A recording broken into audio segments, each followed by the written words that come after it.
রমজান মাসে রোজা রাখার কারণে দীর্ঘ সময় পানি পান করা হয় না। এতে শরীরে পানি শূন্যতা বা ডিহাইড্রেশন দেখা দিতে পারে। তাই রোজায় সবচেয়ে বড় চ্যালেঞ্জ হচ্ছে শরীরের ইলেকট্রোলাইট ব্যালেন্স ঠিক রাখা। পুরো মাসের রোজা ও কাজকর্মের জন্য শরীরকে ফিট ও সুস্থ রাখা প্রয়োজন। সেজন্য দরকার স্বাস্থ্যকর খাদ্য নির্বাচন। ইফতার। রোজায় সারাদিন সিয়াম সাধনার পর প্রথম খাবার হলো ইফতার। সেজন্য ইফতার হতে হবে স্বাস্থ্য উপযোগী, সহজপাচ্য এবং ধীরে ধীরে রক্তে মিশে শক্তি দেবে এমন খাবার, যেমন 3 থেকে 4টি খেজুর ও পানি দিয়ে রোজা ভাঙতে পারেন।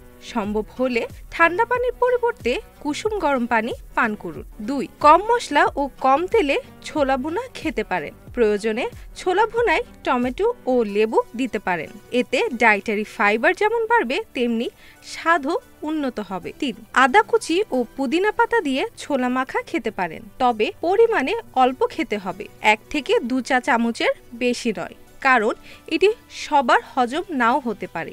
4.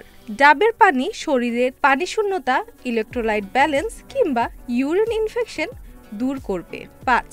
ঘরে তৈরি চিনি ছাড়া ফলের রস, তরমুজ, বেল, পেঁপের শরবত পান করতে পারেন। এই রোজায় কি নেই বাজারে?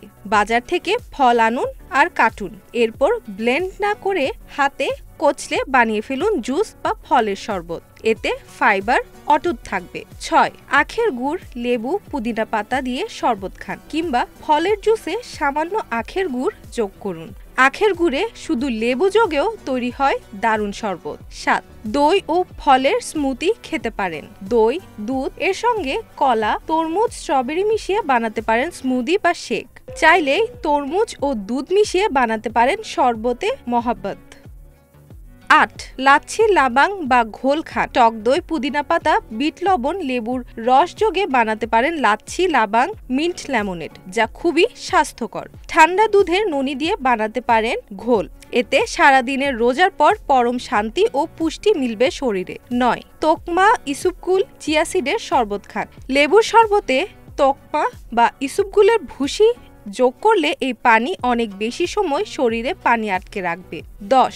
প্রয়োজনে চিরার শরবত খেতে পারেন, আখের গুড় কিংবা টক দই দিয়ে, কিংবা খান দই চিরা বা দই কলা।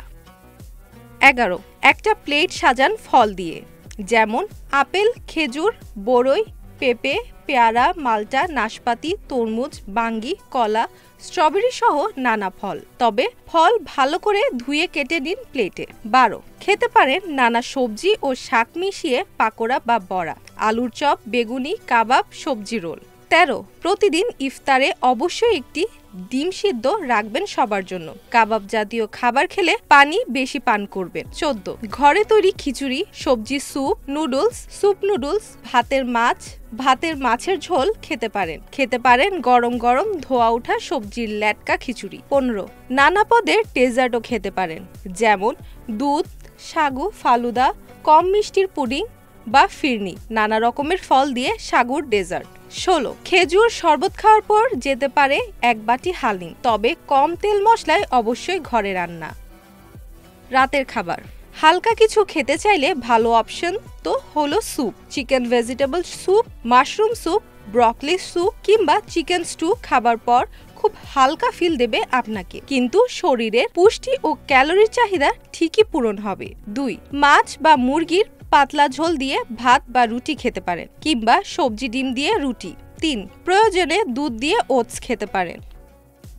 সেহরি। 1. অবশ্যই নিয়মিত সেহরি খাবেন, নয়তো দুর্বলতা আপনাকে ঘিরে রাখবে। 2. ভাত, মাছ বা মুরগি কিংবা অল্প সবজি দিয়ে মাছের ঝোল বা সবজি দিয়ে মাছ ভুনা খেতে পারেন। 3. ডায়াবেটিক রোগীরা চাইলে রুটি খেতে পারেন পর্যাপ্ত সবজির সাথে। 4. খেতে পারেন চিকেন স্যুপ। 5. দুধ, কলা, ভাত খান, কিংবা 2-1 কাপ গরম দুধ। 6. কিছুই খেতে না পারলে অন্তত 3-4টি খেজুর খেয়ে 1 কাপ দুধ বা পানি খান। 7. অবশ্যই ইফতারের পর থেকে সেহরি পর্যন্ত যতটুকু সময় জেগে থাকবেন, কিছু সময় পর পর পানি পান করুন। এখন তো জীবাণুদের থেকে বাঁচালে সারাদিনকে বাঁচাবে ডেটল।